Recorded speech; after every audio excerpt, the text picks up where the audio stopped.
सोचा ये कि भाई जो नक्सलिज्म है, दंतेवाड़ा का नक्सलिज्म है, उसके पीछे रूट कॉज क्या है, ये समझने की मैंने उस समय कोशिश की।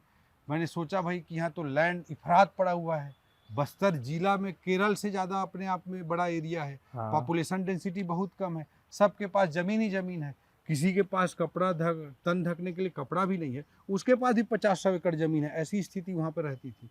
तो जो बिहार वगैरह में जिस तरह की या बंगाल वगैरह में जिस तरह से नक्सलाइट मूवमेंट हुआ कि लैंड का इनइक्वल डिस्ट्रीब्यूशन और उसके आधार पे जो एक्सप्लॉइटेशन कहीं ना कहीं किसी एंगल से होता था, तो उसके कारण नक्सलिज्म पनप गया था। वैसा कोई फैक्टर बस्तर में था ही नहीं। फिर आप देखेंगे कि भाई लैंड का इनइक्वल डिस्ट्रीब्यूशन भी नहीं है, कास्ट डिस्क्रिमिनेशन के बेस पर एक्सप्लॉइटेशन भी नहीं था, जाति आधारित। तो ऐसा भी वहाँ पर ट्राइबल सोसाइटी बहुत ही समरस समाज है, सब लोग एक दूसरे के साथ मस्त रहते हैं, प्यार से रहते हैं। तो वैसा भी कोई फैक्टर नहीं था। जैसे जम्मू कश्मीर में या नॉर्थ ईस्ट में देश से अलग होने की भावना को भड़काया गया था, वैसा भी कोई फीलिंग बस्तर में नहीं था। तो आखिर मैंने रूट कॉज जब समझने की कोशिश करी कि बस्तर में इसकी ये सारे फैक्टर ना होने के बावजूद वो इलाका मतलब सबसे खतरनाक नक्सल एरिया हो गया, बन गया जी। तो क्या कॉज समझ में आपको? मेरे को जो वहाँ पे व्यवहारिक परिस्थितियों में मैं जो एनालाइज कर पाया मेरे हिसाब से, उसका मेन रीजन रहा कि वो एक टोपोग्राफी वाइज एकदम ही अननोन सा एरिया था।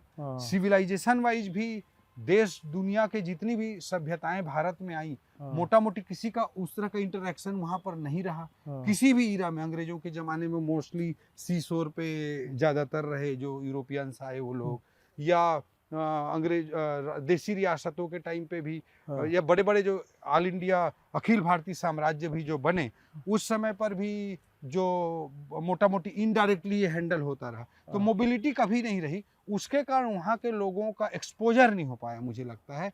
और जो एक्सपोजर उनका सरकार बनी, कॉन्स्टिट्यूशन बना, जो सब चीज़ें हुई, तो उस समय वेलफेयर स्टेट का सरकार जो लोगों के कल्याण के लिए काम करती वो अच्छे तरीके से नीचे तक स्प्रेड नहीं हो पाया। जैसे हम एरिया कितना बड़ा था मैंने बताया, केरल से बड़ा एक सिंगल डिस्ट्रिक्ट, कितना एडमिनिस्ट्रेशन वेलफेयर कॉन्सेप्ट को पेनिट्रेट कर पाता। तो इस तरह के समस्याएं थी। एरिया वाइज आप दिल्ली से तुलना करें तो दिल्ली से 30 गुना बड़ा बस्तर है, दिल्ली से 30 टाइम्स लार्जर है बस्तर, केरल राज्य के बराबर बस्तर जिला था। तो इस तरह की वहाँ जो परिस्थितियाँ थी उसके कारण वेलफेयर स्टेट का कॉन्सेप्ट नीचे पहुँच ही नहीं पाया।